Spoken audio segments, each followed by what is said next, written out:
Thanks, Joe. I think we're back to, again, we talk a lot about electric cars, but I keep thinking of all the public buildings we have that we could really take a hard look at and make them energy efficient. The new schools we've taken care of. We've really looked hard at this. I know Sterling, Quincy High got mentioned earlier, Central, and I know we're talking about Squantum, but there are other public buildings out there that we could get more energy efficient.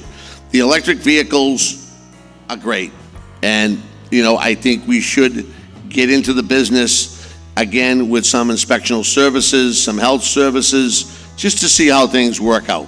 And we probably should have already.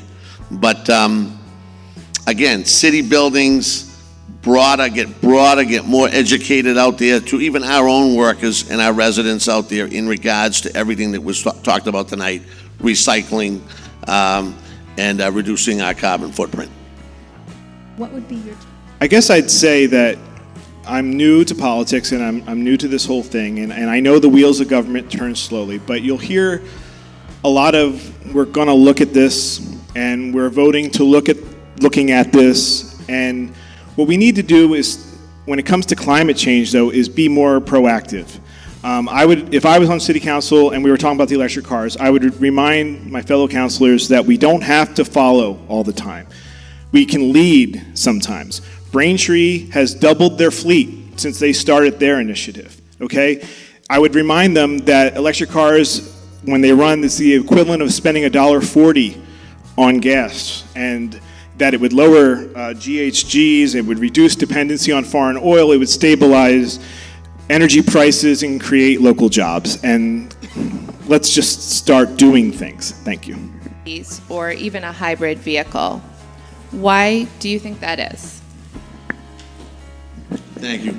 Yeah, I looked at that immediately when I couldn't put my finger on it. And I know that the city has, I think, a vehicle or two that is a hybrid gas mix. But electric vehicles are way overdue for us to start to look at.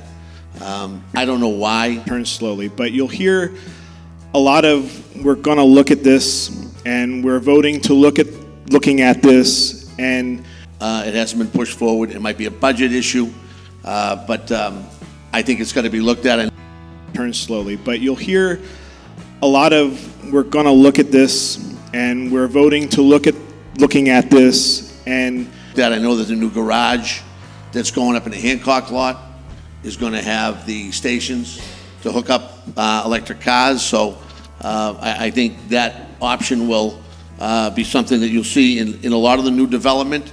But I also know that, and it's probably a question that might be asked, some of the cars that could do it now are inspectional services, maybe the health department, some inspectional services, some health services, just some of the management cars right off the bat to make sure they respond well in New England weather and make sure we don't run into anything that would bother us out there in our city services role.